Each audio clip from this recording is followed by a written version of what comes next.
ஹரே கிருஷ்ணா. இங்கே எத்தனை பேர் இங்கே இருக்கிறவங்க எத்தனை பேர் நீங்கள் குருவாயூர் போயிருக்கீங்க? நிறைய பேர் போயிருக்கீங்க. சரி, கண்டிப்பாக நீங்கள் கேரளா மாநிலத்தில் இருக்கிற ஒரு பழம்பெரும் பகவான் கிருஷ்ணருடைய ஆலயம், கண்டிப்பாக முடிஞ்சால் அங்கே கோயிலுக்கு போனோம். அந்த குருவாயூர் கோயிலில் ஒரு பிரபலமான ஒரு பக்தர் ஒருத்தர் இருந்தார். யார் சொல்லுங்கள்? பட்டாதிரி. அது கரெக்ட். நான் நினச்சேன் யாராவது சொல்லுவீங்கன்னு. ஆனால் அவரை பற்றி நான் பேச போகிறதில்ல. அவரை தவிர இன்னொரு பக்தர் இருக்கிறாரு, பூந்தானம் நம்பூதிரி சொல்லிட்டு. இந்த பூந்தானம் நம்பூதிரி ஒரு மிகச்சிறந்த பக்தர். அவர் ஸ்ரீமத் பாகவதம் உபன்யாசங்கள் அருமையாக வழங்கக்கூடியவர்.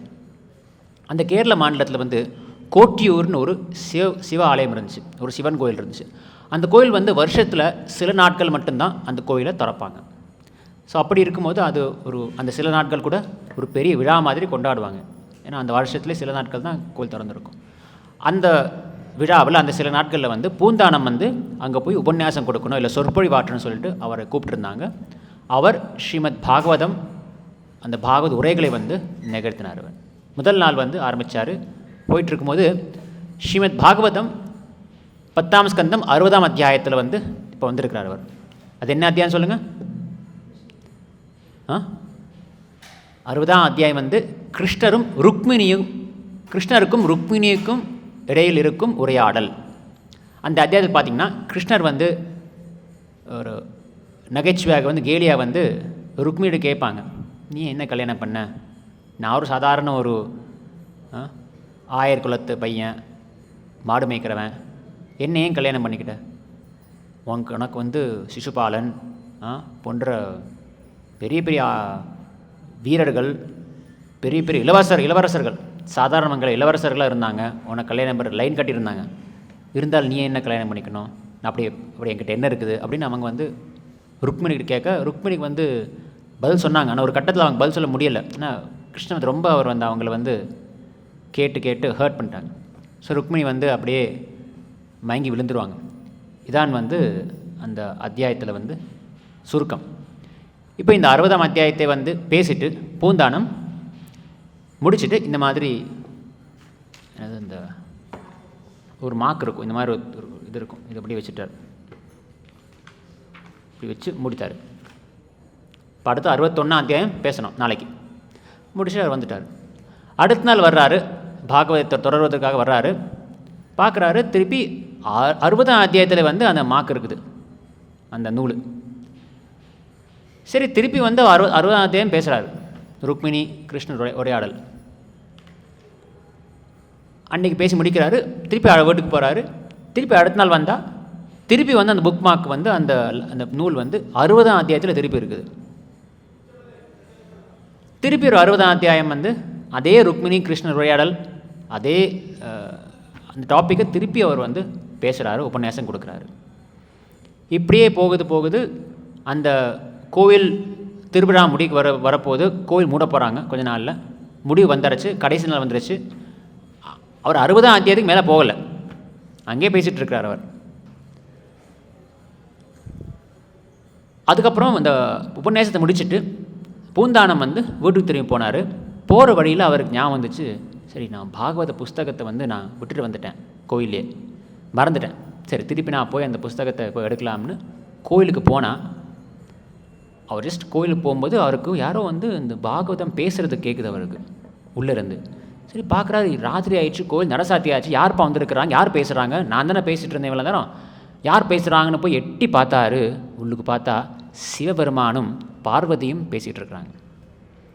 சிவபெருமான் அந்த ஸ்ரீமத் பாகவத உபன்யாசம் 60ஆம் அத்தியாயத்தை பேசிகிட்டு இருக்கார், அந்த அத்தியாயத்தை படிச்சுட்டு இருக்கார் அவர். பார்வதி கேட்குறாங்க.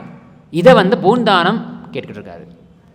இப்போ பூந்தானம் பார்க்குறாரு, அதிசயமாக இருக்குது, என்னடா அது சிவபெருமான் பேசிகிட்டு இருக்கிறாரு, இது என்ன பாகவதம் என்ன நடக்குதுங்கன்னு புரியலை. சரி, அவர் வெயிட் பண்ணி பார்க்குறேன், என்ன தான் நடக்குது பார்ப்போமே அப்படின்னு பார்த்துட்ருக்காரு. அந்த 60ஆம் அத்தியாயத்தை சிவபெருமான் முடிக்கிறாரு, பார்வதியும் கேட்டு முடிக்கிறாங்க. இப்போ சிவபெருமான் கேட்குறாரு, எப்படி இருந்துச்சு? பார்வதி சொன்னாங்க, சூப்பராக இருந்துச்சு, அருமையாக இருந்துச்சு. கிருஷ்ணருடைய வர்ணனை கிருஷ்ண லீலைகள் கேட்குறதுக்கு அப்படி ஆவலாக இருக்குது. கேட்டு நமக்கு அது திகட்ட மாட்டேங்குது. ஆனால் பூந்தான சொல்ல அளவுக்கு வரல அது அப்படின்னு சொல்லிட்டு அவர் சிவபெருமான் சொன்னார், அதான் நான் பார்த்தேன், நானும் தினமும் இந்த அத்தியாயத்தை வந்து எப்படி பூந்தானம் மாதிரி இந்த அத்தியாயத்தை அனுபவிக்கலாம், பூந்தானம் மாதிரி எப்படி அத்தியாயத்தை நான் விவரம் சொல்லலான்னு நானும் டெய்லி கேட்டு நைட்டு ப்ராக்டிஸ் பண்ணி பார்க்குறேன். ஆனால் டெய்லி நீ இதே சொல்கிற, நீ என்னதான் இருந்தாலும் பூந்தானம் சொல்ல மாதிரி வரலன்னு சொல்லிட்டு. ஸோ பார்த்தீங்கன்னா கிருஷ்ண கதா அல்லது கிருஷ்ணனுடைய வர்ணனைகள் எவ்வளவு சுவையானது. இங்கே என்ன வார்த்தை கொடுத்துருக்கார் பிரபுபாத்? கோநாம திருப்பித் ரசவித் கதாயாம், ரசவித் கதாயாம், அதாவது ரசாமிரதத்தை சுவைப்பதற்கு இது அமிர்தம் மாதிரி. இந்த ரச என்றால் நமக்கு என்ன சொல்லுவோம் தமிழில்? என்ன அந்த வார்த்தைக்கு என்ன அர்த்தம் வரும்? சாரம்னு சொல்கிறத விட ஒரு விதமான ஒரு சுவை. ரசாமிருதம்னு சொல்கிறோம், சுவை. இப்போ நமக்கு இந்த ரசம் சுவை தெரியல. நமக்கு என்ன சுவை இருக்குது? உலகியல் விஷயங்கள் மட்டும் தான் சுவை இருக்குது நமக்கு. இப்போ வெளியில் ஊர் சுற்றணும், சினிமாவுக்கு போனோம், நல்லா சாப்பிடணும், குடும்ப விஷயங்கள் குடும்பத்தோடு சந்தோஷமாக இருக்கிறது. இந்த உலகியல் சிற்றின்பத்தே நமக்கு சுவை இருக்குது, டேஸ்ட் அங்கே மட்டும் தான் இருக்குது. இந்த ஆன்மீக ரசம் நமக்கு அனுபவம் கிடையாது. நமக்கு அனுபவம் நம்ம இருக்கிற நிலைமையில் சொல்லப்போனால் துளி கூட இல்லைன்னு சொல்லலாம். நம்ம அந்தளவுக்கு ஆரம்ப நிலையில் இருக்கிறோம் பக்தியில். ஆனால் பக்தியில் இங்கே பிரபுபாத் யூஸ் பண்ணுற அந்த வார்த்தையை பாருங்கள்.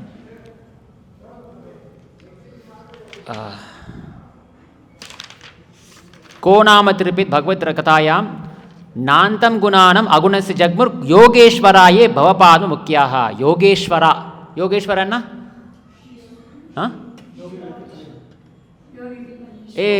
அது அந்த யோகேஸ்வரர் இல்லை, அதான் கேட்டேன். இங்கே நீங்கள் கவனமாக பாருங்கள், இது கிருஷ்ணரை குறிக்கிற யோகேஸ்வரா இல்லை. இங்கே பிரபுபாத் ஒரு அர்த்தம் கொடுத்துருக்காரு. யோக ஈஸ்வரா, யோக சக்திகளின் தலைவர்கள்.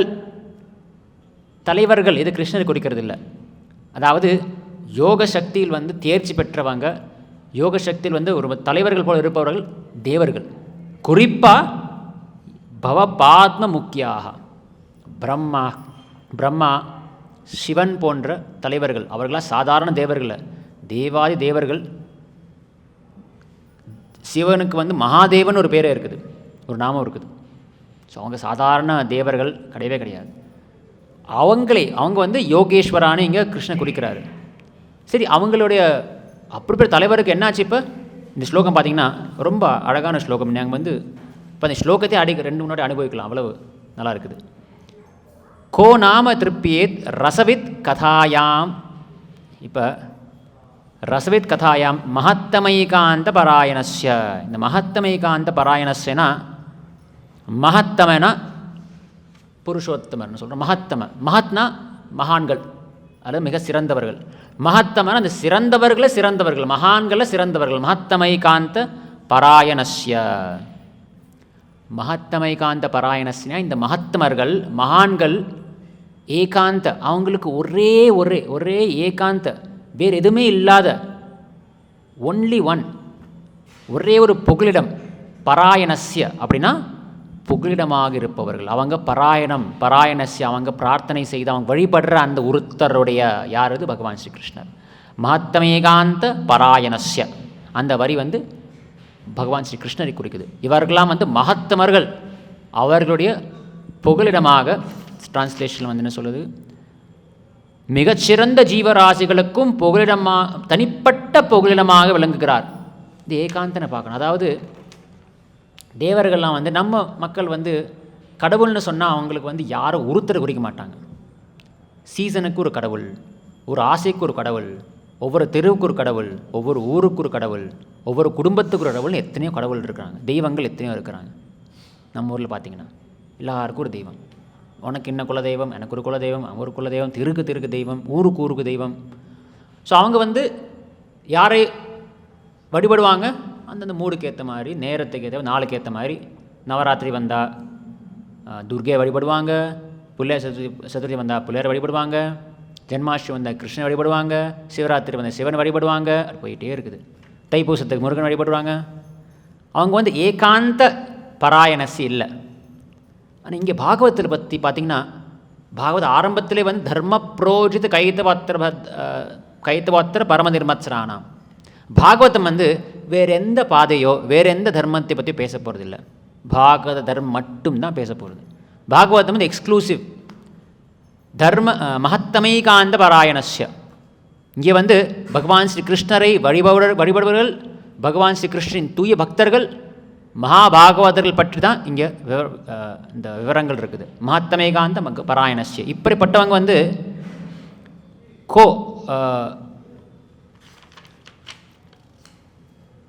இவர்கள் அவர் திவ்யமான இயற்கை குணங்களை சிவபெருமானியும் பிரம்மதேவரையும் போன்ற யோக சக்திகளின் தலைவர்களாலும் கூட, அதாவது கிருஷ்ணர் வந்து மகத்தமேகாந்த பாராயணஸ்ய, அவர் வந்து வழிபடுற தூய பக்தர்கள் இருக்கிறாங்க. பூந்தானம் போன்ற பக்தர்கள் வேறு யாரும் வழிபடுறதில்ல, கிருஷ்ணன் மட்டும் வழிபடுறாங்க. அவங்களுக்கு வந்து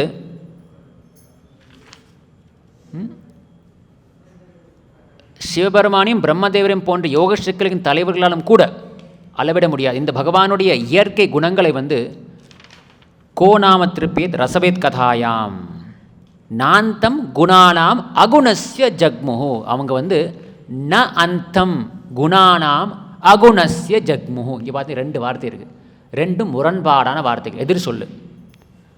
நாந்தம்னா முடிவில்லாத, எல்லையற்ற, வரம்பற்ற. குணானாம், குணானாம்னா குணங்கள், அகுணஸ்யனா அதுக்கு இப்போ குணங்கள் எதிர், இது 2 எதிர் சொல்லு தானே. நீ நேராக போய் பின்னாடி வா, என்ன அர்த்தம்? நேராக போகிறத பின்னாடி வர்றதா? நீ சீக்கிரம் போ மெல்ல வா, சீக்கிரம் போ மெல்ல போ, ஆனால் சீக்கிரமாக மெல்ல போ, அந்த மாதிரி 2 எதிர் சொல், அர்த்தமே இல்லை. 2 வந்து கேன்சல் ஆகிடுச்சு. அதே மாதிரி நாந்தம் குணானாம், பகவானுடைய குணங்கள், குணங்களின் அகுணஸ்ய ஜக்முஹு. குணானாம் அவருடைய குணங்கள். இப்போ குணங்களா அகுணங்களா? அந்த குணங்கள் கூட அகுணஸ்யன்னு சொல்லப்படுகிறது. பகவானின் குணங்கள், அவருடைய அந்த அந்த அவருடைய கதா அல்லது விஷயங்கள், அவரை பற்றிய அந்த வர்ணனைகள், நாமம், குணங்கள் எல்லாம் வந்து அகுணஸ்யனா இந்த 3 குணங்களுக்கு அப்பாற்பட்டவை. அதனால தான் இங்கே அந்த டிரான்ஸ்லேஷன் அர்த்தத்தில் வந்து பிரபுபாத் கொடுத்துருக்காரு, குணானாம் குணங்களின், அகுணஸ்யனா திவ்யமானவரின். இந்த பகவான் வந்து பிரபுபாத் அடிக்கடி இந்த வார்த்தை யூஸ் பண்ணுவோம், டிரான்சென்டென்டல்னு சொல்லிட்டு. குணானாம் அவர் குணங்கள் வந்து அகுணஸ்ய, இந்த 3 குணங்களுக்கு அப்பாற்பட்ட இந்த குணங்கள், அவை வந்து முடிவற்றவை. பாருங்கள், சிவபெருமான் வந்து அதே 60 அத்தியாயத்தை வந்து தினம் கேட்டிருக்காரு. அப்படி கேட்டும் அவருக்கு வந்து திகட்டலை. அவருக்கு அந்த அந்த அந்த இது முடிக்கணும், இத்தனை இப்போ இதை படித்து முடிக்கணும், இதுக்கு முடிவு வரணும்னு அது கிடையவே கிடையாது. அவர் இன்னும் கேட்டுருக்காரு. நாந்தம் குணானாம் அகுணசி ஜக்முஹு யோகேஸ்வராய பவபாதம் முக்கியாக. அவர் திவ்யமான இயற்கை குணங்களை, பகவானின் திவ்யமான முடிவற்ற அந்த இயற்கை குணங்களை வந்து சிவபெருமானியம் பிரம்மதேவரையும் போன்ற யோக சக்திகளின் தலைவர்களாலும் கூட அளவிட முடியாது. அமுதத்தை சுவைப்பது கைதேர்ந்த ஒருவரால் அவரை பற்றிய செய்திகளை கேட்டு எப்பொழுதாவது முழுமையாக திருப்தி அடைய முடியுமா? அப்படி சிவபெருமானும் பிரம்மாவும் கூட அளவிட முடியாது. பிருந்தாவனத்தில் வந்து அகாசுர வதம் பண்ணி முடித்த பிறகு கிருஷ்ணரும் வந்து அவருடைய பாலி நண்பர்கள் யமுனை நதிக்கரைக்கு போய் சாப்பிட ஆரம்பித்தாங்க. அப்போ கன்றுக்குட்டிகள்லாம் வந்து ஒரு பக்கம் போக ஆரம்பிச்சது. கிருஷ்ணன் சொன்னார், நீங்களாம் சாப்பிடுங்க, நீங்களாக இருங்க, நான் போய் கன்றுக்குட்டி பாட்டு வரேன். அவர் போயிட்டு வர்றதுக்குள்ளே நண்பர்கள் எல்லாம் காணோம். அங்கே போனால் கன்றுக்குட்டிகளையும் காணோம், கன்றுகளையும் காணும், நண்பர்களையும் காணோம். யார் எடுத்து போனார்னா பிரம்மா எடுத்து போயிருக்காரு. ஏன் பிரம்மா எடுத்து போனார்? அவருக்கு தெரியும் எதுக்கு எல்லாரும் இந்த கிருஷ்ணன் பின்னாடி இருக்கிறாங்க. கிருஷ்ணனை யார் பெரிய ஆளா? நான் யார் தெரியுமாண்ணா? இப்படி காட்டுறதுக்காக அவர் வந்து அந்த கன்றுகளையும் சிறுவர்களையும் வந்து எடுத்து ஒரு குகையில் ஒடுத்து வச்சுருக்கிறாரு. வச்சுட்டு இந்த எல்லாம் தூக்கிட்டு போய் வச்சுட்டு திருப்பி வந்து பார்க்குறாரு. இங்கே பார்த்தா அதே கன்றுகளும் குழந்தைங்களும் இருக்குது, கிருஷ்ணன் இருக்கார். என்னடா இது? திருப்பதி அகுணஸ்ய குணானா மாதிரி 2 எதிராக இருக்குது, ஒன்றும் புரியலை. இந்த பக்கம் குழந்தைகள் எடுத்து போய் அங்கே ஒழிச்சு வச்சா திருப்பி அங்கே குழந்தை இங்கே இருக்குது, பூமராங் மாதிரி. அப்போது ஸ்ரீ கிருஷ்ணர் அவருடைய அற்புதமான லீலையை காட்டினார். அவர் என்ன பிரம்மா காட்டின தரிசனம் என்னது? யாராவது சொல்லுங்கள் பார்ப்போம்.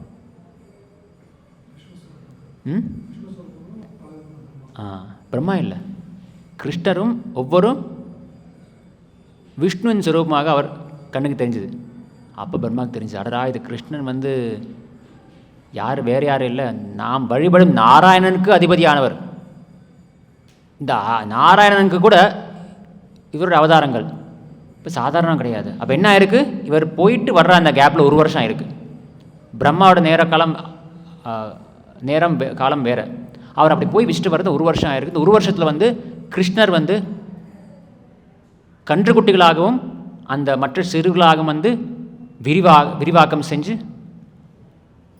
அவர் வந்து அந்த 1 வருஷ காலம் வாழ்ந்துருக்கிறார். அந்த இடத்துல வந்து வர்ணனை இருக்குது. அந்த குழந்தைகளை கண்ட உடனே அந்த பெற்றோர்கள் வந்து அதீத அன்பு. அவங்க உண்மையான குழந்தைகளை விட மகன்களை விட அவங்களுக்கு இந்த மகன்கள் மேலே அதீத அன்பு வந்திருக்குது. அவங்களுக்கு மட்டும் இல்லை, அந்த பசுமாட்டுகளை கூட அந்த கன்றுக்குட்டிகள் மேலே அவ்வளோ பாசம், அவ்வளோ அன்பு. ஏன்னா அதெல்லாம் பகவான் ஸ்ரீ கிருஷ்ணருடைய விரிவாக்கங்கள். இது பார்த்த உடனே பிரம்மா வந்து அவர் வந்து தலை அப்படி போட்டமே ஆயிடுச்சு, கன்ஃபியூஷன். 4 தலையும் வந்து குழம்பு போயிடுச்சு. அப்புறம் அவருக்கு புரிஞ்சு போச்சு கிருஷ்ணன் யாருன்னு. துவாரகையில் பிரம்மா வந்து கிருஷ்ணரை சந்திப்பதே வராரு. வந்த உடனே நாம் வழக்கமாக ஒரு பெரிய மனுஷனை பார்க்க போகும்போது அவர் செக்ரட்டரி யாரும் இருப்பாங்க, இல்லை யாரோ அவங்க அசிஸ்டண்ட் யாரும் இருப்பாங்க. அப்போ சொல்லுங்கள் உங்கள் பாஸ்கிட்ட சொல்லுங்கள் வந்திருக்கேன்னு சொல்லிட்டு.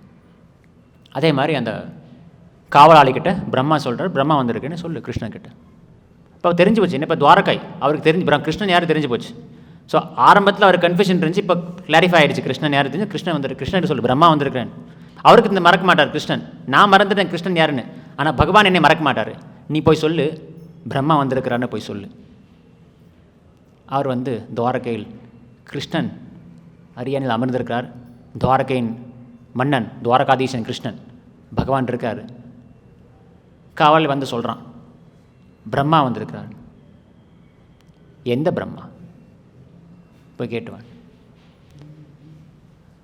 அப்போ வந்து நாம் யார்கிட்ட நம்முடைய ரொம்ப நெருங்கிய நண்பர்கிட்ட அவர் எங்கேயாவது இருப்பார், ஆஃபீஸில் இருக்கார், பிஸியாக இருக்கார், நீ போய் சொல்லுப்பா நான் வந்திருக்கிறேன் அப்படின்னு. அவர் யார் அவன்னு கேட்டால் எப்படி இருக்கும் நமக்கு, மறந்துட்டே அதுக்குள்ளே. ஸோ பிரம்மா யோசிக்கிறார், கிருஷ்ணன் மறந்துட்டு அதுக்குள்ளே யாருன்னு, இவ்வளோ பிரம்ம விமோலியிலே ஆச்சு, அவரெல்லாம் நடந்த பிறகு மறந்துட்டாரா? அப்போ வந்து சொன்னார், சரி நீ சொல்லு 4 தலை பிரம்மான்னு சொல்லு. ஏன்னா வேறு என்ன சொல்கிறது, பிரம்மாவுக்கு பிரம்மா தான் சொல்ல முடியும். அவருக்கு இனிஷியலு, அவருடைய டேட் ஆஃப் பர்த்து, அவருடைய என்னது குவாலிஃபிகேஷன், அதை இன்னும் நாங்கள் 4 தலை பிரம்மான்னு சொல்லுங்க. ஓ 4 தலை பிரம்மா ஊரில் வர சொல்லுங்க. இப்போ பிரம்மா என்ன வந்த விஷயம் மறந்துட்டார். அவருக்கு பெரிய டவுட் ஆகிடுச்சு. நீ பிரம்மானா நான் ஒருத்தன் தான், வேறு யார் இந்த உலகத்தில் பிரம்மாக்கள் நிறைய பேர் இருக்கிறாங்களா? நம்ம ஊர்லனா வந்து ஒரே பேரில் பல பேர் இருப்பாங்க. ஆனந்தனா இந்த யாரோ ஒரு நம்ம ஃப்ரெண்ட்ஸ்லேயே நிறைய ஆனந்தங்கள் இருப்பாங்க. ராஜானா நிறைய நம்முடைய ஃப்ரெண்ட்ஸ்லேயே தெரிஞ்ச நிறைய ராஜான்னு ஒருத்தர் இருப்பாங்க. ஆனால் பிரம்மான்னு யாரும் இருக்க மாட்டாங்க. பிரம்மானா பிரம்மா தான். கிருஷ்ணன் பகவான் கேட்டார், பிரம்மா கேட்டார். அப்போ வந்து பகவான் என்ன செஞ்சார்னா, கிருஷ்ணர் வந்து இரு அவனை காட்டுறேன்னு சொல்லிட்டு அவர் எத்தனையோ கோடிக்கணக்கான பிரம்மாக்களை வரவழைச்சார். சில பிரம்மாக்கள் ஒரு தலை தான், சில பிரம்மாக்கள் வந்து பல பல தலைகள் இருக்குது. இப்போ இந்த நம்முடைய 4 பரிசு தலை பிரம்மாவுக்கு தூக்கி வாரி போட்டுச்சு.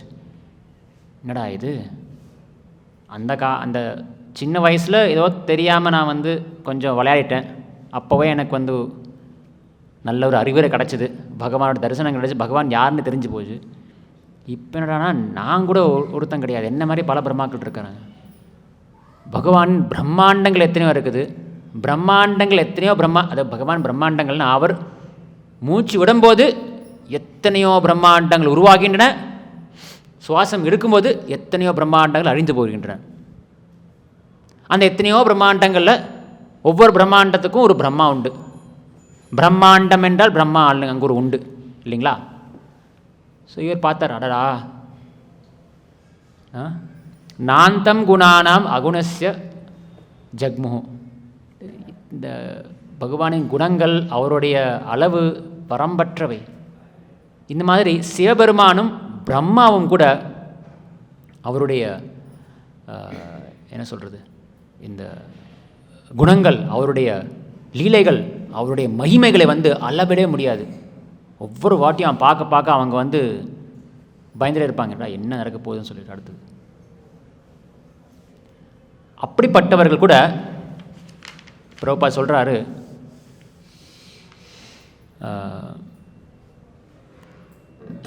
இப்போ இந்த கேள்வி வரும், இவங்கெல்லாம் வந்து சாதாரணமான கிடையாது. பிரம்மா, சிவா இவங்கெல்லாம் வந்து பெரிய தேவர்கள். நம்ம உலகத்தில் பிரம்மான்னு சொன்னால் அதுக்கு ஒரு தனி மரியாதை இருக்குது. சிவபெருமானு சொன்னால் பெரிய ஒரு மதிப்பு இருக்குது. ஆனால் அவங்களே வந்து வியந்து போகிற அளவுக்கு வந்து பகவான் கிருஷ்ணரின் மகிமைகள் இருக்குது. அதுக்கு என்ன காரணம்? யாராவது சொல்லுங்கள் பார்ப்போம், என்னவா இருக்கும்? ஏன் பிரம்மா, கிருஷ்ணன் வந்து அப்போ சின்ன பையனை தான் இருந்தார். பிரம்மா தானே பெரியவர். பிரம்மா 4 தலையை வச்சு வெள்ளை முடி இருக்கும் அவருக்கும், நாம் நிறைய டிவியில் பார்த்துருக்குறோம். ஆனால் கிருஷ்ணன் சின்ன பையனாக இருக்கும்போதே வந்து ஒரு தடவை சிவபெருமானை கூட வந்திருந்தார் நந்தகாவுக்கு. எதுக்கு? இந்த குழந்தை கிருஷ்ணரை பார்க்குறதுக்காக. இவங்க ஏன் இவ்வளோ பெரிய சின்ன குழந்தைய பார்க்க வர்றாங்க? பெரியவங்க அவங்க தானே. ஏன் அவங்க வந்து கிருஷ்ணருடைய குணங்களை பார்த்து பயந்து போகிறாங்க? ஏன் கிருஷ்ணர் வந்து இங்கே பரம ஈஸ்வரர்னு சொல்லப்படுகிறது? அவங்களாம் ஈஸ்வரர்கள் தான், அவங்களாம் ஈஸ்வரர் மட்டும்தான். பகவான் பரமேஸ்வரன். ஏன்?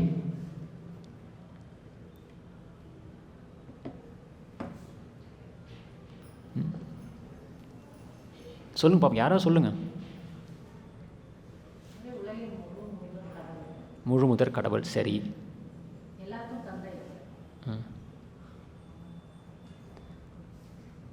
கீதையில கண்ணன் சொல்றார் 10ஆம் அத்தியாயத்தில், நமே விது சுரகணா பிரபவந்தி மகர்ஷய அகம் ஆதிர்ஹி தேவானாம் மகரிஷீனாம் ச சர்வசா. அதாவது கிருஷ்ணன் சொல்கிறேன், அகம் ஆதிர்ஹி தேவானாம், எல்லா தேவர்களுக்கும் ஆதியானவன் நான், அவங்களுக்கு எல்லாருக்கும் காரணமானவன் நான் அப்படின்னு சொல்கிறார் அவர். சரிங்களா? ஆக அவர் வந்து சாதாரணமானவர் கிடையாது. அப்படி இருக்கும் பொழுது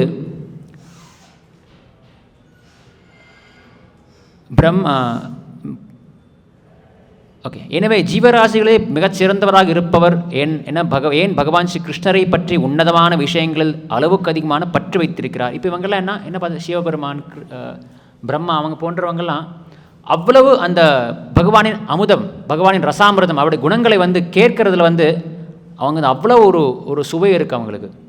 அது சொல்கிறார் பிரபுபா, சொல்கிறார் அந்த இதில், அமுதத்தை சுவைப்பதில் கைதேர்ந்து ஒருவரால் அவரை பற்றிய செய்திகளை கேட்டு எப்பொழுதாவது முழுமையாக திருப்தி அடைய முடியுமா?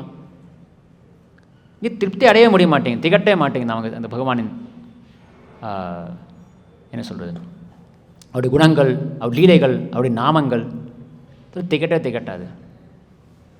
அதையும் பிரபுபாத் ஏன் சொல்கிறாருன்னா, பகவான் ஸ்ரீ கிருஷ்ணன் வந்து எல்லா விதமான குணங்களுக்கும் எல்லா விதமான விஷயங்களுக்கும் அவர் தான் ஊற்று என்று சொல்லப்படுகிறது. ஊற்று என்ன சொல்லுங்க பார்ப்போம். அந்த வார்த்தை பிரபுபாத் சொல்ல, ஊற்று. அவர் எல்லா அளவுக்கு அதிகமான எல்லா இன்பங்களுக்கும் ஊற்றாக உள்ளார், எல்லா ஆனந்தத்துக்கும் அவர் தான் ஊற்றாக இருக்கிறார். என்ன அர்த்தம்? ஊற்று என்ன அர்த்தம்? ஊற்றுனா அந்த ஆமாம்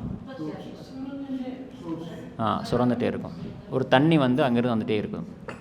அதுக்கு வந்து இப்போ வந்து வழக்கமாக வந்து நம்ம வீட்டில் வந்து ஒரு வாட்டர் டேங்க் இருக்கும். அது ஊற்றுன்னு சொல்ல முடியுமா? அது நாம் தண்ணி ஃபில் பண்ணால் தான் அங்கே தண்ணி இருக்கும். நாம் தண்ணி ஃபில் பண்ணாட்டி தண்ணி இருக்காது அங்கே. ஆனால் ஊற்றுனா தண்ணி அதிலேருந்து உற்பத்தி ஆகிட்டே இருக்கும். ஒரு கிணறு மாதிரி அங்கே எப்போ தண்ணி இருக்கும், தண்ணி அதுவாக உருவாகிட்டு இருக்கும். நாம் வந்து அங்கே தண்ணி ஃபில் பண்ணவோ, நாம் அந்த இடத்துல வந்து தண்ணி போட்டு அதை வந்து நான் பாதுகாக்க வேண்டிய கிடையாது. மாறாக நாம் அந்த ஊற்றிலிருந்து தண்ணீர் பெற முடியும். தண்ணி குடிக்க அளவு வந்துகிட்டே இருக்கும். இதுதான் ஒரு ஊற்றுடைய சிறப்பம்சம். இப்போ நாம் பகவானுடைய கதா அல்ல அவருடைய விஷயங்களை பற்றி கேட்கும்பொழுது நமக்கு திகட்டாது, முடிய வராது. அதுக்கு ஊற்று மாதிரி. அதனால பார்த்தோம், சிவபெருமானுடைய அந்த உதாரணத்தை பார்த்தோம். அவர் வந்து திருப்பி கேட்டிருக்கார். அவர் பகவானின் அந்த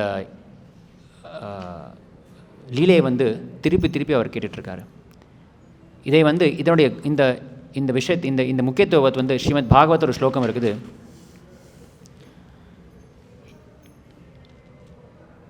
பக்தியை பற்றி வியாசதேவர் அவர் ஸ்ரீமத் பாகவதத்தை உருவாக்குறதுக்கு முன்னாடி, அவர் படைக்கிறதுக்கு முன்னாடி தியானம் செஞ்சார். அவர் வேத இலக்கியங்கள், எல்லா பகவானை பற்றிய எல்லா இலக்கியங்களும் அவர் உருவாக்கினார், தொகுத்தார். அப்போ ஒரு ஸ்லோகம் வருது. அது என்னென்னா, அவர் தியானம் செஞ்சார் வியாசர். முதல்ல தியானம் செஞ்ச அப்புறம் இந்த வேத இலக்கியங்களை தொகுத்தார். அப்போ ஒரு ஸ்லோகம் வருது. யஸ்யாம் வை ஸ்ரூயமானாயாம் கிருஷ்ணே பரமபூருஷே பக்திர் உற்பத்தியதே பும்சா சோக மோக பயாபக.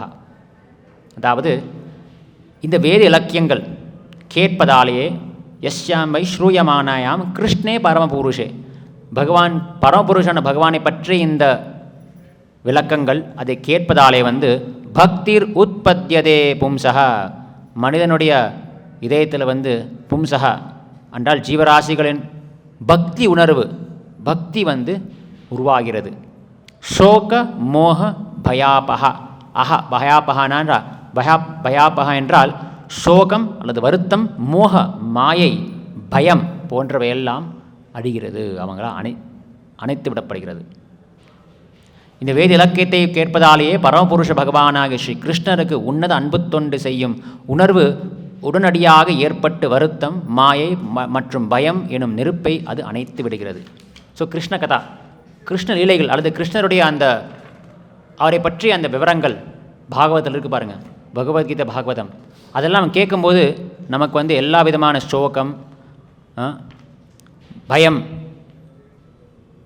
சோகங்கள் எல்லாம் விடுபட்டு நமக்கு பக்தி உற்பத்தி ஆகுது. யாருக்கு உற்பத்தி ஆகும்? இப்படி எல்லாருக்கும் ஆகுமா? எல்லாருக்கும் இப்படி ஆகுமா?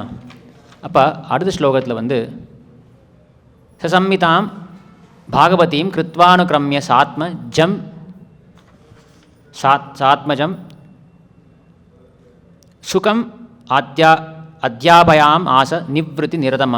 அதாவது வியாசதேவர் பாகவதை தொகுத்து அதிலுள்ள பிழைகளை திருத்திய பின் ஏற்கனவே தன்னுணர்வு பாதையில் ஈடுபட்டிருந்த அவரது சொந்த மகனான சுகதேவ கோஸ்வாமி அதை கற்பித்தார். இப்போ சுகதேவ கோஸ்வாமி அந்த லீலைகளை கேட்குறாரு வியாசதேவர்கிட்ட. வியாசதேவர் பாகவதத்தை தொகுக்க அதை சுகதேவ கோஸ்வாமி கேட்குறாரு. இப்போ அடுத்த ஸ்லோகம் சுகதேவ கோஸ்வாமி ஏற்கனவே தன்னுணர்வு பாதையில் ஈடுபாடு கொண்டிருந்தவர். அவர் சாதாரண ஆள் கிடையாது, சாதாரண மனிதர் கிடையாது. ஏற்கனவே அவர் மோட்சம் பாதையில் இருக்கிற மோட்ச பாதை இருக்கிறவர். அவருக்கு அந்த ஆசைகளோ எதுவுமே சோகமோக பயாபக, அவருக்கு சோகம் மோகம் பயம் இருக்குதா? சுகதேவ கோஸ்வாமிக்கு எதுவுமே கிடையாது.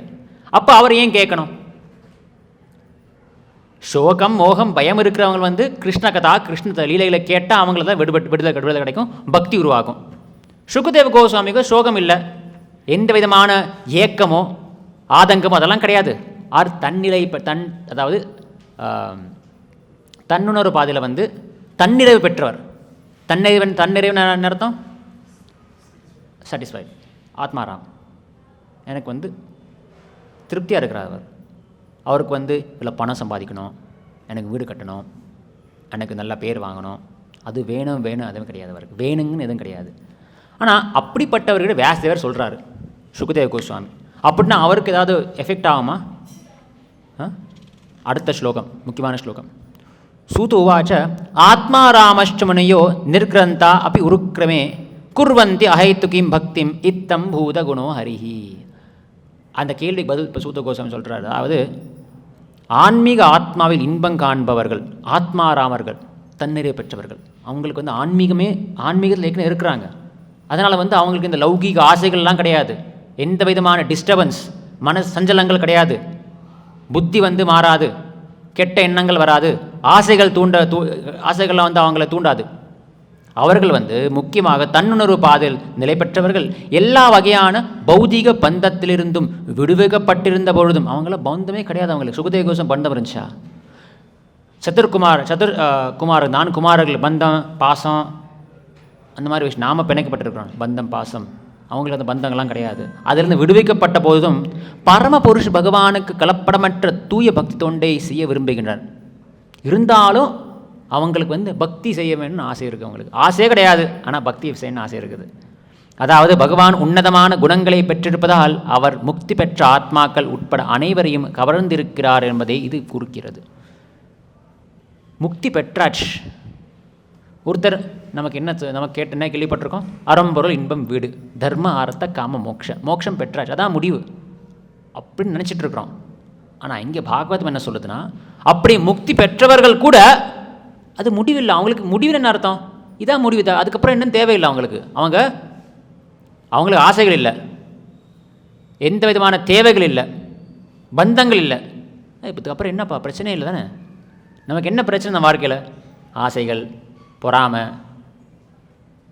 மற்றபடி அந்த வெளி உலகத்தில் வரக்கூடிய அந்த கிளேசங்கள், அந்த பிரச்சனைகள், முக்கியமாக இந்த ஆசை, அகங்காரம், நான்கிற அந்த ஒரு அகங்காரம், இதெல்லாம் நம்ம பிரச்சனை.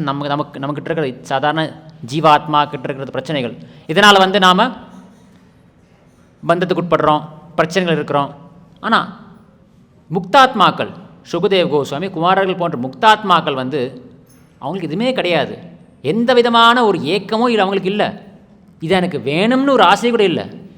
இருந்தாலும் அவர்கள் ஏன் பக்தியின் மேல் ஆசைப்படுகிறார்கள்?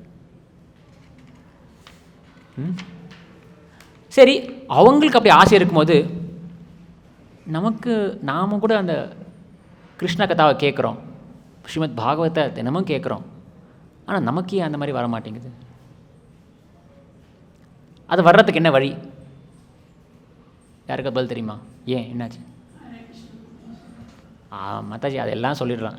என்ன கேள்விக்கலாம்? ஹரே கிருஷ்ண மந்திரம், அது என்ன பதில்? இப்போ ஒருத்தர் கேட்குறாரு, இந்த பிரம்மா, சிவா, சுகதேவ கோஸ்வாமி போன்ற யோகேஸ்வராக்கள், யோகத்தின் சக்தியை பெற்ற தலைவர்கள், அவர்கள் எல்லாத்தையும் பெற்றுவிட்டார்கள். அவர்கள் அடைய வேண்டிய விஷயம் எதுவுமே இல்லை அவங்களுக்கு.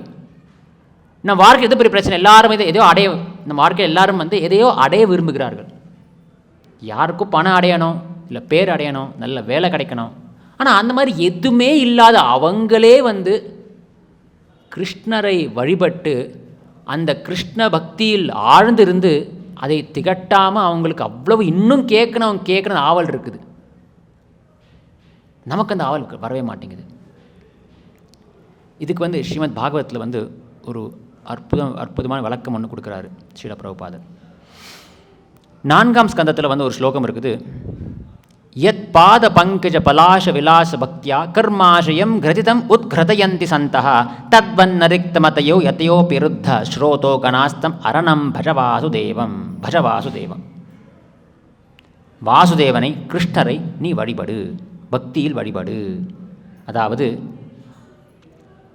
பக்தர்கள், அந்த பக்தர்கள் எந்நேரமும் பக்தியில் ஈடுபட்டு யத் பாத பங்கஜ விலாச பங்கஜ பலாஷ யத் பாத பங்கஜ பலாஷனா அந்த கால் விரல்கள். யத் பாத பங்கஜ, கிருஷ்ணருடைய தாமரை போன்ற திருவடிகளினுடைய அந்த பலாஷ, அந்த கால் விரல்களை அடைந்தவர்கள், அந்த விரல்களுக்கு கால் விரல்கள், பகவானின் திருவடிகளை சேவை செய்பவர்கள் எளிதாக கர்மாஷயம் கிரதிதம் உத்கிருதந்தி சந்தः. அவங்க உத்கிருதிதம்னா இப்போ ஒரு செடி இருக்குது, அந்த செடியை வெட்டலாம். செடியை ஒரு கத்தி ஒரு கோடால் எடுத்து வெட்டலாம். இல்லை அதை அப்படி வேரோடு பிடுங்கிடலாம்.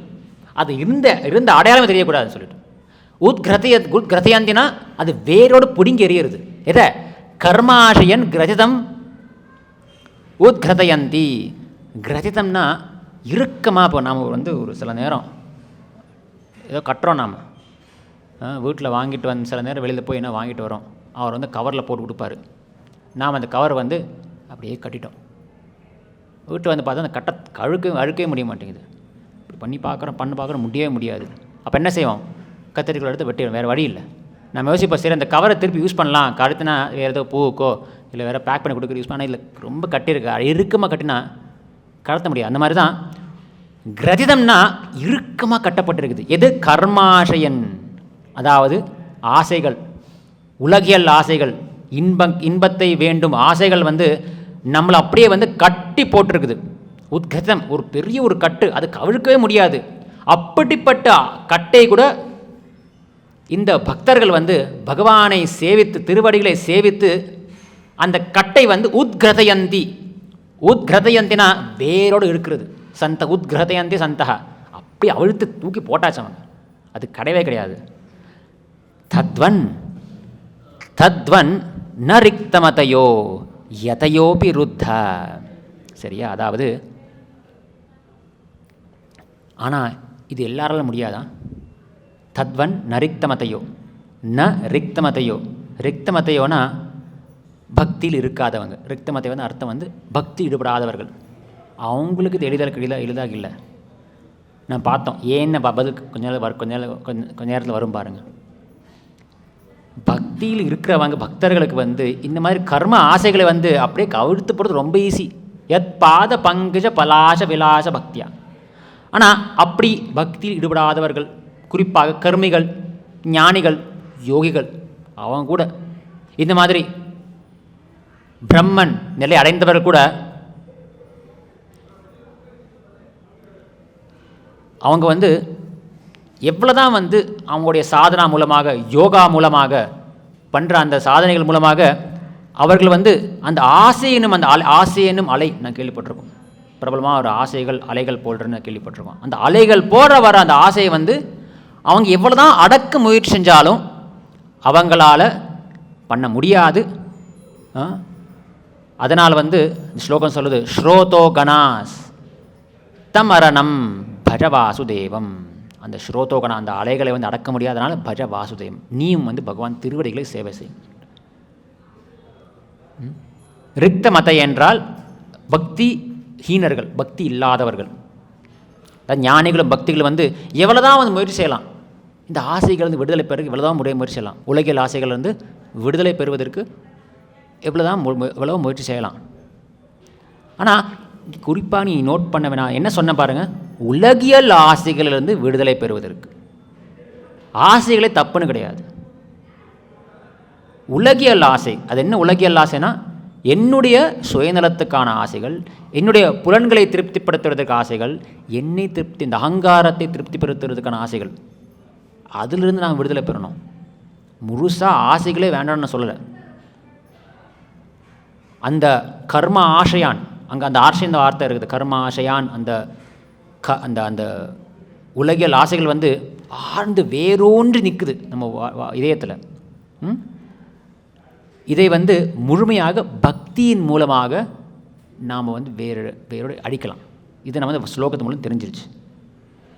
சரி, இந்த ஆசையே வந்து நிறுத்துறது கஷ்டம். அது ரொம்ப ரொம்ப முடியாத காரியம். ஆசையை வந்து இல்லாமல் இருக்கலாம். ஆசையை வந்து நான் வந்து வேரோடு அழிக்கிறேன், வேரோடு தூக்கி எறியறேன்னா முடியாது. ஞானிகள் கூட, நான் சொன்ன பாரு, ஞானிகள் அந்த பிரம்மன் அந்த முழுமையாக ஆத்மாராம நிலையில் இருப்பவர்கள், அந்த எல்லாவித உலகியல் ஆசைகளிலிருந்து விடுபட்டாலும் அவங்களுக்கு வந்து அந்த பரம்பொருளில் வந்து ஐக்கியமாக வேண்டும்னு ஒரு ஆசை இருக்குது, ஞானிகளுக்கு உண்டு. சரி, அவங்க இப்போ உதாரணத்துக்கு ஞானிகள்னு பார்த்துருக்கோம், அத்வைதவாதிகள், மாயாவாதிகளை வந்து அவங்க பாதையை நாம் விமர்சனம் பண்ணுறதுனா, அவங்க வந்து உலகத்தில் உலகில் ஆசை விடுதலை பெற்றாச்சு, மோட்சம் பெற்றாச்சு.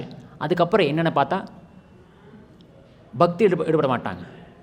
மோட்சத்துக்கு அப்புறம் என்ன பக்தி தான். இங்கே ஒருத்தர் வந்து ஹாஸ்பிட்டலேருந்து டிஸ்சார்ஜ் ஆகிட்டார். எப்படி இருக்கும்? இப்போ நிம்மதியாக இருக்கும்ப்பா, உடல் உபாதைலாம் தீர்ந்துருச்சு, குணமாயிடுச்சு. அந்த ஹாஸ்பிட்டல் ஸ்மெல்லு, அந்த நோயாளிகள் பார்க்குறது, அந்த ரத்தம், அந்த மெடிசின்னு, அந்த டியூப்பு எல்லாம் ரொம்ப இதாச்சு. வெளியில் வந்த உடனே அடுத்து என்ன செய்வார்? வீட்டுக்கு போவார், வேலைக்கு போவார், காரை ஓட்டுவார், ஏதோ ஒரு நடவடிக்கைகள் இருக்கும். அங்கேருந்து விடுதலை பெற்ற உடனே அடுத்த ஒரு நெக்ஸ்ட் லெவல் ஒன்று இருக்குது தானே. ஆனால் ஞானிகள் வந்து அதெல்லாம் கிடையாது.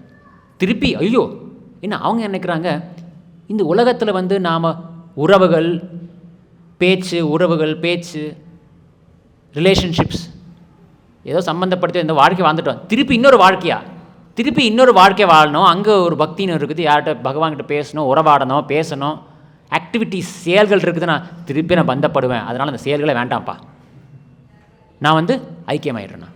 பகவானுடைய அந்த பரம்பொருள் ஜோதியில் ஐக்கியமாயிட்டு எனக்கு அப்புறம் என்னுடைய அந்த அந்த இருப்பே இருக்காது, எக்ஸிஸ்டன்ஸே இருக்காது.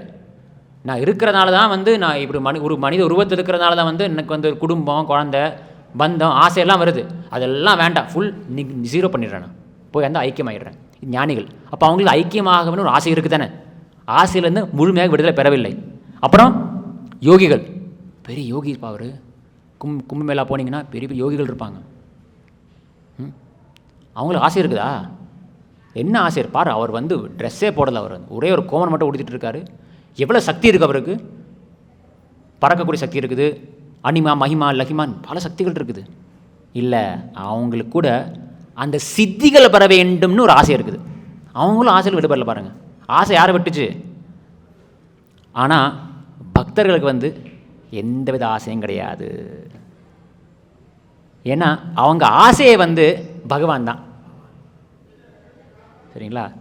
அதனால தான் பாகவதம் சொல்லுது, நாம் பகவான் திருவடிகளை வந்து நாம் சேவை செய்ய வேண்டும் சொல்லிட்டு. இதுக்கு உதாரணமாக பிரபுபா சொல்கிறாரு, ஆசை வந்து அலை மாதிரிப்பா, ரொம்ப சுலபமா.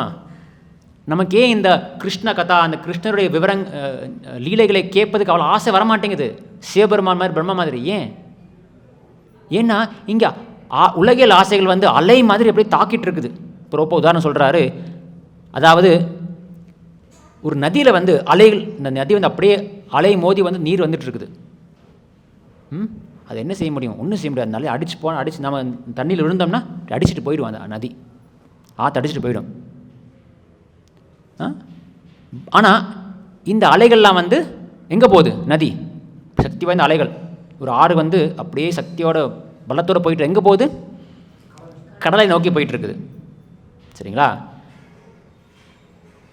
இப்போ கடலில் வந்து தண்ணி வந்து சில நேரம் பகலில் சில காலங்கள் வந்து கடல் மட்டம் வந்து ஏறும். அப்படி ஏறிச்சுன்னா என்ன ஆகும்? தண்ணி ஆற்றுக்குள்ள வந்துடும். அந்த கடல் மட்டம் ஏறி, அதுக்கு என்ன தமிழ் என்ன சொல்லுவாங்க? கடல் மட்டம் ஏறுறது தானே, உயரம். அது வந்து இந்த பகலில் வந்து இல்லை ராத்திரியில் வந்து சில நேரம் ஏறும் குறையும். நான் பார்த்துருக்கேன். நான் ஒரு தடவை நான் ஒரு பண்ட்ராபூர் இல்லை இங்கே துவாரகைக்கு போயிருந்தேன். கண் முன்னாடியே வந்து சீக்கிரம் அந்த கடல் மட்டும் ஏறிட்டு இருந்தது. அவங்க வந்து அந்த நதியில், நாம் வந்து கோமதி நதியில் வந்து நீராடுறதுக்கு போயிருந்தோம். முதல்ல வந்து படிக்கட்டெலாம் இருந்துச்சு, போய் நீராட்டி வந்தோம். கொஞ்ச நேரத்தில் பார்க்குறோம் தண்ணி ஏறிட்டே இருக்குது, ரொம்ப சீக்கிரம் ஃபாஸ்ட்டாக ஏறிட்டு இருந்தது. இன்னும் கொஞ்சம் பார்க்குறோம் அந்த படிக்கெல்லாம் தெரியவே இல்லை, தண்ணி அந்தளவு தண்ணி கடல் மட்டும் வந்துருச்சு. தண்ணி, அதாவது கடல் வந்து தண்ணி உள்ளுக்கு வந்துச்சு. ஸோ என்ன அர்த்தம்? இப்போ ஆசை வந்து அலை மாதிரி, இந்த அலைகள் அடக்கவே முடியாதப்பா. ஆனால் கடல் மட்டும் ஏறிச்சுன்னா அந்த ஆசைக்கு அடக்கிடலாம். அதனால் அதே மாதிரி ஒரு பக்தன் வந்து புத்திசாலி பக்தன், அவன் என்ன செய்வான்? அவன் வந்து எப்போ பார்த்தாலும் பகவான் திருவடிகளை சேவை செஞ்சுட்டே இருப்பான். அவன் திருவடிகளை சேவை செய்யும் பொழுது அவனுடைய அந்த அலைகள் போன்ற அந்த உலகியல் ஆசைகள் வந்து என்ன ஆகும்? பகவானுடைய ஆசைகளாக மாறிடும். இந்த கடல் மட்டம் ஏற்ற நாம அந்த அலைகள் வந்து ஓஞ்சு போயிடும். அலைகள் ஓய்வதில்லை, ஆனால் கடல் மட்டம் ஏறிச்சுன்னா அந்த அலைகள் ஓஞ்சிடும். அப்படி ஏற்றுறது நாம் வந்து பகவானுக்கு சேவை செய்ய செய்ய செய்ய தினம் மங்களாரத்தி வர்றோம். மங்களாரத்தி வந்து வரும்போது என்ன தோணும்? எனக்கு ஒரு நாள் மங்களாரத்தி வரல, என்ன தோணும்? இன்றைக்கி கிருஷ்ணர் என்ன ட்ரெஸ் போட்டிருந்தார், எந்த அலங்காரம் இருந்திருக்கும், அவர் பார்க்கணுன்னு ஆசையாக இருக்குது, எண்ணம் வரும். தினமும் நாம் வந்து பூக்கட்டுற சேவை இருக்குச்சுக்கோங்க. பகவானுக்கு அழகான பூக்கட்டி நாம் அவருக்கு நம்ம சமர்ப்பிக்கிறோம். ஒரு நாள் சமர்ப்பிக்கலன்னா என்ன தோணும்? ஐயோ, இன்றைக்கி நான் பூ சமர்ப்பிக்கலையே, சே, வேறு யாரும் சமர்ப்பிச்சிருப்பாங்களா? உங்கள் வீட்டில் விக்கிரகம் இருக்குதுன்னா இனி நான் பூ வந்து மாலை கட்டி நான் சூடலை, பார்க்குறது ரொம்ப பகவானுடைய வந்து விக்கிரகம் வந்து ரொம்ப காலியாக தெரியுது, அந்த மலர்கள் நல்லா இருந்திருக்கும். இல்லைனா வந்து உங்களுக்கு பகவானுக்காக சமைத்து போடுறதுக்காக அவருடைய போகா நைவேத்தியத்துக்காக நீங்கள் சமைக்கிறோம். நீங்கள் ஒரு நாள் சமைக்கலை, தேன சமைச்சிட்டே இருக்கிறீங்க, ஒரு நாள் சமைக்கலைன்னா என்ன தோணும்? சே, கையால் அவருக்காக நான் சமைச்சு போட்டிருந்தேன், இங்கே இது வாய்ப்பு போச்சே. இன்னைக்கு நான் வந்து அவர் நல்லா சூப்பராக கிச்சடி பண்ணி கொடுத்துருப்பேன். நான் எனக்கு பிளான் பண்ணிருந்தேன், கிச்சடியில் வந்து அழகாக வந்து இந்த காய்கறிகளை போட்டு சைட் டிஷ் இதெல்லாம் பண்ணோம், ஸ்வீட் இது பண்ணோம் நினச்சிட்டு இருந்தேன். ஆனால் முடியலையே, அப்போ பண்ணணும்னு தோணுது எனக்கு. பக்தி இல்லாமல் ஈடுபட இங்கே ஆசை வந்துட்டுருக்கோம்.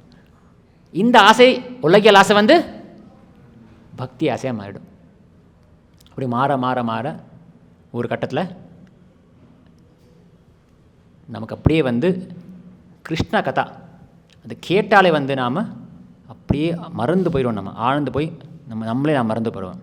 அந்த நிலைக்கு நாம் வர வேண்டும். எப்படி? யாரை மாதிரினா ஸ்ரீவாஸ் பண்டிட் மாதிரி.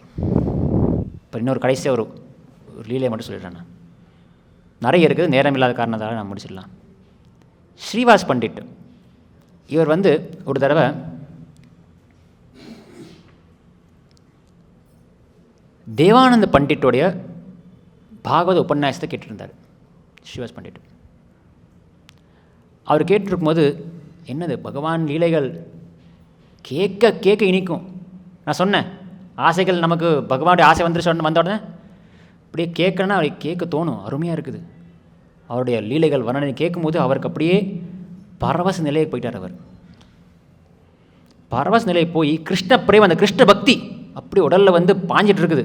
கிருஷ்ண பிரேமம், அந்த கிருஷ்ண பிரேமம் வந்து உடலில் வந்து அப்படியே வந்து ஆத்மாவிலேருந்து வந்து உடலில் மாறுதலாக வந்துருச்சு. அது ஸோ பரவச நிலைனா அந்த பக்தி வந்து அப்படியே பொரிந்து வழியும் போது உடலில் சில மாறுதல், உடலில் வந்து மாறுதல்கள் தெரியும். கண்ணில் வந்து கண்ணீர் வந்து தாரதாரியாக வரும், உடல் நடுங்கும். இந்த மாதிரி அவர் வந்து பரவச நிலை அடைஞ்ச உடனே பக்கத்தில் இருக்கிறவங்களாம் பார்த்தாங்க, ஏன்னா இவர் இப்படி டிஸ்டர்ப் பண்ணுறாரு, ரொம்ப ஒரு என்ன பண்ணுறாரு இவர், குறை நல்லா கிளாஸ் போயிட்டுருக்குது, இவர் என்ன காட்டுற என்ன பண்ணுறாரு இவர். உடனே என்ன செஞ்சாங்க, அவர் வந்து ஏப்பா கொஞ்சம் வெளில அனுப்பிடுங்கப்பா அவரை. யார்? ஸ்ரீவாஸ் பண்டிட். யார் ஸ்ரீவாஸ் பண்டிட்? யார் சொல்லுங்கள்? ஜெய ஸ்ரீ கிருஷ்ண சைத்தன்ய பிரபு நித்யானந்த ஸ்ரீ அத்வைத கதாதர ஸ்ரீவாசாதி கௌர பக்த விருந்தா. அந்த ஸ்ரீவாஸ் பண்டிட்டை இவங்க வெளியில் அனுப்பி விட்டாங்க. இதை பார்த்து தேவானந்த பண்டிட்டு ஒன்றும் செய்யலை, அவர் அதை தடுக்கலை. அதுக்காகவே அவர் வந்து அந்த பாகவதரை அவமதித்த குற்றம் அவருக்கு வந்துருச்சு, தோஷம் வந்துருச்சு. சரியா? அப்போ சைத்தன்ய மகாபிரபு வந்து ஸ்ரீவாஸ் டாக்கூர் வீட்டில் இருக்கும்போது அவருக்கு இந்த விஷயம் தெரிஞ்சிருச்சு. தெரிஞ்ச உடனே அவர் சொன்னார், சில விஷயங்கள் அவர் உபதேசம் கொடுத்தாரு. பாகவதம் என்ற அந்த புத்தகம் இருக்கு பாருங்கள், சில பேர் பாகவதம் புத்தகம் மட்டும் நினச்சிட்டு இருக்காங்க. இல்லை, பாகவதம் பக்தர்கள் கூட அவங்க வந்து பாகவத்தின் உருவம் அல்லது மனித பாகவதர்கள் அவர்கள். ஸோ பக்தர்களை வந்து ஒருத்தர் வந்து புத்தகம் பாகவதம் மட்டும்தான் மரியாதை கொடுத்தாருன்னா அந்த பர்சன் பாகவதம், அந்த பாகவதம் என்னும் அந்த மனிதர் அல்லது பக்தருக்கு வந்து மரியாதை கொடுக்கணும், அவங்களுக்கு அந்த உண்மையான பாகவத்தின் பொருள் கிடைக்காது அவங்களுக்கு. அதனால் இந்த தேவானந்த பண்டிட் வந்து தவறு செஞ்சிட்டார். அவர் புத்தகம் பாகவதம் கிளாஸ் உபன்யாசம் முக்கியத்துவம் கொடுத்தார். அந்த பாகவத ஸ்ரீ பாகவதர் ஸ்ரீவாஸ் பண்டிட்டுக்கு வந்து முக்கியத்துவம் கொடுக்கல. அதனாலே வந்து அந்த குற்றம் தோஷம் வந்துருச்சு அவருக்கு. ஆக மகாபிரபு அன்னையிலேருந்து தேவானந்த பண்டிட்டுக்கு அவர் வந்து கண்டுக்கலை. தேவானந்த பண்டிட் கிருஷ்ண பிரேமம் கொடுக்கல அவர். பாருங்கள் எவ்வளோ கிருஷ்ண பிரேமம் கிடைக்கிறது எவ்வளோ சுலபம். எவ்வளோ நேரம் பேசிகிட்டு இருந்தோம், ஆனால் ஒரே ஒரு கணத்தில் வந்து தேவானந்த பண்டிட்டு அதை இழந்துட்டார். ஆனால் அவருக்கு கிருஷ்ண பிரேமம் கிடைச்சிது. அது எப்படி? அவர் ஒரு ஸ்ரீவாஸ் பண்டிட் போன்ற ஒரு பக்தர் வந்து அந்த பரவச நிலையை பற்றி புரியாமல் அவரை அவமதித்ததன் காரணமாக கிருஷ்ண பிரேமம் கிடைக்கல. ஆனால் இன்னொரு பக்தர் மூலமாக நமக்கு எப்போ காப்பாற்றுறது பக்தர்கள் தான். பக்தர்கள் நாம் எப்போ பக்தர்கள் கூடவே இருக்கணும், பக்தர்கள் எப்போ நாம் சேவை செய்யணும்.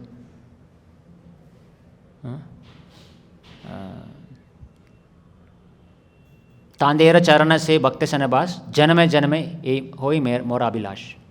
நரோத்தமதாஸ் தாக்கூர் சொல்கிறாரு, பக்தர்கள் திருவடியில் சேவை செய்கிற தவிர வேறு எது முக்கியம் வாழ்க்கையில். சரி, இப்போ தேவானந்த பண்டிட்டை காப்பாற்றிய அந்த பாகவதர் யாருக்கா தெரியுமா? ஸ்ரீ வக்ரேஸ்வர் பண்டிட் கி. இன்றைக்கி ஸ்ரீ வக்ரேஸ்வர் பண்டிட்டுடைய திரு அவதாரம். ஸோ அவரை பற்றி நாம் கொஞ்சம் கேட்கலாம். ஸோ குலியான்னு ஒரு இடத்துல வந்து நவத்வீப குலியான்னு ஒரு ஊர் இருந்துச்சு. அங்கே வக்ரேஸ்வர் பண்டிட் என்ன செஞ்சுட்டு இருந்தார்? வக்ரேஸ்வர் பண்டிட் எதுக்கு பிரபலமானவர், எதுக்கு பேர் போனவர்? ஸ்ரீ வக்ரேஸ்வர் பண்டிட் நல்லா பாடுவார், நடனம் ஆடுவார், சங்கீர்த்தனத்தை சூப்பராக பாடுவார், அற்புதம் நடனம் ஆடுவார், பரவசத்துக்கு போவார். ஸோ வக்ரேஸ்வர் பண்டிட் வந்து ஒரு தடவை குலியா நகரத்தை வந்து சங்கீர்த்தனத்தில் பாடி ஆடிட்டு இருந்தார். சரியா? அப்போ தேவானந்த பண்டிட் வந்தார். யார்? தேவானந்த பண்டிட். பார்த்தோமே தேவானந்த பண்டிட். அவர் வந்தார். இப்போ என்ன நடக்குதுன்னு பார்த்தார். அவர் அது பார்த்த உடனே அடடா பரவச நிலை. அந்த கிருஷ்ணருடைய நாமத்தை கேட்டு திகட்ட முடியாமல் அந்த அப்படியே அந்த கேட்டு கேட்டு கேட்டு திருப்தி இல்லை அவருக்கு. அந்த அப்படியே அந்த ஆசை, அந்த பரவசம் வந்து அற்புதமாக ஆடிட்டுருக்காரு. தேவானந்த படி இதை பார்த்தாரு. இது பார்த்த உடனே அவர் அப்படியே பாடுறா, இப்படி ஒருத்தர் ஆடுறாரா, இப்படி ஒருத்தர் பாடுறாரா அப்படின்னு வியப்பாக இருந்துச்சு அவருக்கு. இது பார்த்த உடனே அங்கே கூட்டம் கூட்டிச்சு. அந்த கூடிய கூட்டம் வந்து முன்னுக்கு வர ஆரம்பிச்சிட்டாங்க. அவங்க கூட்டம் அப்படியே வழக்கமாக நாங்கள் கூட்டத்தை பார்த்தோன்னா கூட்டம் அப்படியே கூடும். தேவானந்த் பண்டிட் என்ன செஞ்சார்? தேவானந்த் பண்டிட்டு அவர் குச்சியை வச்சு தடுத்தார். இல்லை பின்னு போங்கப்பா, பின்னுக்கு போங்க அப்படின்னு அந்த கூட்டத்தை தடுத்தார் அவர். எதுக்காக? வக்ரேஸ்வர் பண்டிட்டுக்கு வந்து தொந்தரவு வரக்கூடாது, அந்த அற்புதமான சங்கீர்த்தனை நடந்துட்டு இருக்குது, இதெல்லாம் தொந்தரவு பண்ணாதீங்க, தள்ளி போங்க அப்படின்னு செஞ்சார். யார்? தேவானந்த் பண்டிட்டு. இந்த மாதிரி நெக்ஸ்ட் 6 மணி நேரம் நைட்டு வரைக்கும் வக்ரேஸ்வர் பண்டிட் தொடர்ச்சியாக ஆடிட்டு கீர்த்தனத்தில் பாடிட்டு இருந்தார். அதுக்கப்புறம் முடிஞ்ச உடனே வக்ரேஸ்வர் பண்டிட் அமர்ந்தார்.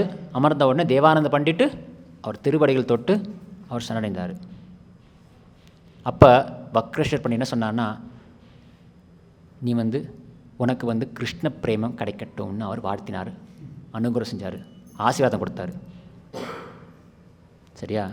ஸோ நமக்கு கிருஷ்ண பக்தி வரணும்னா அந்த பூர் தூய பக்தர்கள், நான் இவ்வளோ தானே பேசிகிட்டு இருக்கேன், யார்? பிரம்மா, சிவா, சுகதேவ கோஷ் எல்லாம் வந்து தூய பக்தர்கள் தான். அவங்களுடைய பக்தர்களுடைய ஆசிரியர் நமக்கு தேவை. சரியா? அதுக்கப்புறம் சைத்தன்ய மகாபிரபு ஜெகநாத்பூர் இருந்துட்டு குலியாவுக்கு வந்தார். அதே குலியா ஊருக்கு வந்தார். குலியா என்ற அந்த இடத்துக்கு வந்தார். எதற்காக? நவதீப்பில் தாயை சந்திப்பதற்காக வந்தார். அப்போ அவர் வந்து தேவானந்த பண்ணி சந்தித்தார். முதல்ல சைத்தன்ய மகாபிரபு தேவானந்த பண்டிட் கண்டுக்கலை, கிருஷ்ண பிரேமம் கொடுக்கலை. ஏன்னா தேவானந்த பண்டிட்டு ஸ்ரீவாஸ் பண்டிட்டை வந்து அவமதிச்சிட்டார்.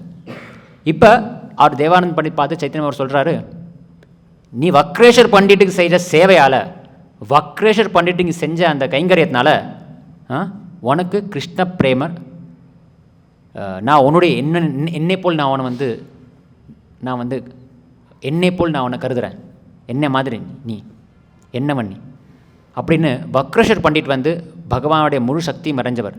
அவருக்கு வந்து கிருஷ்ண பக்தி அடைஞ்சவர் வக்ரேஸ்வர் பண்டிட். வக்ரேஸ்வர் பண்டிட் இதயத்தில் வந்து பகவான் குடியிருக்கிறாரு. ஸோ அவர் இதயத்தில் பகவான் ஆடும்பொழுது வெளியில் வக்ரேஸ்வர் பண்டிட் ஆடுவார். சைத்தன்ய மகாபிரபு சொன்னார், எங்கெங்கே வக்ரேஸ்வர் பண்டிட் போய் அந்த இடத்தை அவர் வந்து அந்த இடத்துல இருக்கிறாரோ, வாசம் செய்கிறாரோ, அந்த இடம் வந்து ஒரு தீர்த்த ஸ்தலம் ஆகிடும். அப்படி சொல்லிட்டு அவர் வந்து வக்ரேஸ்வர் பண்டிட்டுடைய மகிமைகளை வந்து சைத்தன்ய மகாபிரபு விளக்கினார்.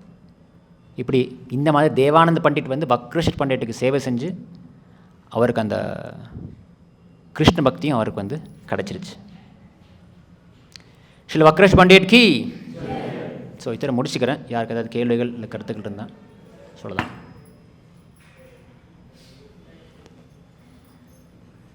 ஒவ்வொரு பாகவதம் படிக்கும்போது நமக்கு ஒரு விஷயம் நமக்கு எடுத்துக்கணும் நம்ம வாழ்க்கையில். ஸோ கிருஷ்ண பக்தியில் வந்து நம்ம இடைவிடாது நம்ம ஈடுபடணும், நிறுத்தவே கூடாது. இன்றைக்கி நான் கோயிலுக்கு போக வேண்டாம், பரவாயில்ல, இன்றைக்கி ஒரு நாள் லீவ் போடலாம், கோயிலுக்கு போகலாம் இருக்கலாம், மங்களாரத்தி போக தேவையில்லை. 30 நாளில் வந்து ஒரு நாள் லீவ் போட்டால் பரவாயில்லையே, 2 நாள் லீவ் போடலாம் பரவாயில்லை, அதெல்லாம் கிடையாது. பக்தியில் வந்து அந்த ஆசை அலை வந்து வந்துகிட்டே இருக்கும். அடுத்த பக்கம் இந்த கடல் மட்டத்தை ஏற்றணும். நாம் கிருஷ்ண பக்தின்ற கடல் மட்டத்தை ஏற்றினா தான் இந்த ஆசைகள் அடங்கும். ஆசைகள் இது அடங்கி எல்லாருக்கும், யாருக்கா ஆசைகள் அடங்கியிருக்கா? உலகில் ஆசையில் அடங்கியிருக்கா உங்களுக்கு யாருக்காவது? இல்லை தானே? அப்போ என்ன அர்த்தம்? இன்னும் நான் வந்து ஸ்டார்டிங்கில் இருக்கிறோம், இன்னும் போக வேண்டிய தூரம் நிறைய இருக்குது. ஸோ கிருஷ்ண பக்தியில் முழுமையாக ஈடுபடணும். இல்லை பிரபு வேலைக்கெல்லாம் பண்ண பரவாயில்ல, நீங்கள் போங்க, பகவானை நான் சேவை செய்ய. வீட்டில் நான் பகவான் வந்து விக்ரம் ஃபோட்டோ வச்சுருப்பீங்க, இல்லை விக்ரம் வச்சுருப்பீங்க. ஆஃபீஸ் போகிறீங்கன்னா, இப்போ நான் ஆஃபீஸ் போய் முடிச்சுட்டு வீட்டுக்கு கொஞ்சம் பூ வாங்கிட்டு பகவானை சமர்ப்பிக்க போகிறேன், அதான் மனசு ஓடிட்டுருக்கணும். ஆஃபீஸில் முடித்த உடனே இதுக்கு சீக்கிரமாக போகணும் வீட்டுக்கு. எதுக்கு? பகவானுக்கு சமைச்சு போடுறதுக்காக. ஆஃபீஸ் வேலை முடிச்சுட்டு சீக்கிரம் போன வீட்டுக்கு எதுக்கு? சாண்டிங் இருக்குது முடியலை, பகவான் நாமங்களே ஜபிக்கணும். சீக்கிரம் போய் ஜபிக்கணும். பாருங்கள், எங்கே ஆசை எங்கே இருக்குது? இப்போ உங்களுடைய ஆசை உலகியல் ஆசைலாம் மாறிடுச்சு. மல்ல இதான் ப்ராக்டிஸு. போக போக உலகியல் ஆசை மாறி கிருஷ்ணன் மேலே ஆசை வந்துடும். சரி, நம்ம எங்கே இருந்தாலும் பரவாயில்ல, கோயில் இருந்தாலும் சரி, கோயிலுக்கு வெளியில் இருந்தாலும் சரி, வேலையில் போயிட்டு இருந்தாலும் சரி, உலகத்தில் எங்கே இருந்தாலும் சரி, கிருஷ்ண பக்தி வந்து எங்கேயுமே இல்லை, கூட தான் இருக்கும். பகவான் கிருஷ்ணன் கூடவே இருக்கிறார். கிருஷ்ண பக்தி அடைவது வந்து கஷ்டமாக இருந்தாலும், யாருக்கு கஷ்டம்? ஞானிகளுக்கும் யோகிகளும் கஷ்டம், பக்தர்களுக்கு கஷ்டமே இல்லை. சரினா பக்தர்களாமா தான் கிருஷ்ணன் சொல்லுவார், தஸ்மாத் யோகி பவார்ஜன் சொல்லுவார், யோகியா இரு. அப்புறம் அடுத்த ஸ்லோகத்தை என்ன சொல்லுவார் பகவான்? யோகி நாம் அப்படி சர்வேஷா மத் கத்தின் அந்தராத்மனா. சிறந்த யோகி வந்து என்னுடைய தியானத்தில் இருக்கிறவன் தான் சிறந்த யோகிப்பா. என்ன அர்த்தம்? பக்தன் தான் சிறந்த யோகி. நமக்கு யோகம் வேண்டாம், ஞானமும் வேண்டாம், பக்தி இருந்தால் போதும். ஸோ நான் வாழ்க்கையில் வந்து சாண்டிங், ரீடிங் விடவே கூடாது. காலையில் எழுந்திரிச்சு முடிஞ்சால் காலையிலே பண்ணிடுறோம். அதுக்கப்புறம் வேலை, அந்த சிக்கல்கள், குழப்பங்கள், அது நம்ம மறந்துடுச்சு வாய்ப்பு இருக்குது. நம்முடைய நாளை நம்ம பிளான் பண்ணிக்கணும். இந்த நாளை வந்து எந்த நாளாக இருந்தாலும் சரி எல்லாமே ஒரே மாதிரி இருக்கணும். எனக்கு இந்த நாள் வந்து கிருஷ்ணருக்கான நாள், இன்றைக்கி வந்து கிருஷ்ணரை பற்றி நிறைய யோசிக்க தேவையில்லை, அதெல்லாம் கிடையாது. ஒவ்வொரு நாளும் வந்து கிருஷ்ணருக்குரியான நாள் தான். இல்லை ஏகாதசி மட்டும்தான் நான் 16 round சாண்ட் பண்ணுறேன், அதெல்லாம் கிடையாது. எல்லா நாளும் கிருஷ்ணருக்குரியான நாள். நாம் மட்டும் கொஞ்சம் கேப் கொடுத்தோன்னா இந்த ஆசைகள் அலைகள் வந்து இன்னும் முடியலை. டெய்லி நாம் தினமும் விடாமல் பகவான் நாமங்களை ஜபிக்கணும், சாண்டிங் முடிக்கணும். பாகவதம், பகவத்கீதை ப்ரோப்பா எத்தனை புக்ஸ் கொடுத்துருக்காரு. ஒரு வாழ்நாள் பத்தாது படித்து முடிக்கிறதுக்கு. அதை படிக்கணும். படித்து முடிச்சிட்டிங்களா? ப்ரோப்பா லெக்சர்ஸ் எத்தனையோ இருக்குது, அவர் கொடுத்த சொற்பொழிவுகள் எத்தனையோ இருக்குது. லெக்சர்ஸ் படித்து முடிச்சிட்டிங்களா? பாகவதம் லெக்சர் கேளுங்க, அது படித்து முடிச்சிட்டேன். பகவத்கீதை லெக்சர் கேளுங்க, அதுவும் படித்து முடிச்சிட்டேன். ப்ரோப்பா மார்னிங் வாக்ஸ் கேளுங்க, அதில் அதுவும் கேட்டுட்டேன். ரூம் கான்வர்சேஷன் கேளுங்க, அப்படி போயிட்டே இருக்குது. ஒரு வாழ்க்கை பத்தாது. நம்ம சீனியர் டிவோட்டிஸ் அவங்க கிளாஸ் கேளுங்க, அது இதுக்கே 24 மணி பத்துமா? அப்புறம் பகவான் வீட்டில் வந்து நம்முடைய பூஜை அறையில் வந்து பகவான் ஃபோட்டோவோ, கிருஷ்ணனுடைய ராதாகிருஷ்ணன் ஃபோட்டோவோ இல்லை விக்கிரகங்கள் எதுவாக இருந்தாலும் நித்யா கௌரங்க விருத்தம் வச்சு சேவை செய்யணும். அந்த விக்கிர வழிபாடு வந்து நம்ம கிடைத்துள்ள அந்த மிகப்பெரிய வரம். அது நம்முடைய மனசை வந்து முழுமையாக கிருஷ்ணரில் வந்து ஈடுபடுத்த அந்த விக்கிரகங்கள் இருக்கு பாரு நம்ம வீட்டில் வந்து. ஏன்னா விக்கிரகங்கள் வந்து பகவானுக்கு விக்கிரகம் வேறுபாடு கிடையாது. பகவானை பார்க்க முடியல, பகவானுக்கு சேவை செய்ய முடியல, அந்த விக்கிரகங்கள் இருக்குது. கோவிலில் வீட்லேயும் இருக்குது, எல்லா ஃபெசிலிட்டிஸ் இருக்குது, எல்லா வசதியும் இருக்குது. என்ன நாம் அது செய்யணும், அவ்வளோதான். இறங்கி செய்யணும், பகவானை வழிபடணும், பகவானை சேவை செய்யணும். சரிங்களா? கிரந்தராஜ் பாகவதம் கி, விஸ்வகுரு ஸ்ரீல பிரபுபாத் கி, நிதாய் கௌர் பிரேமானந்தே.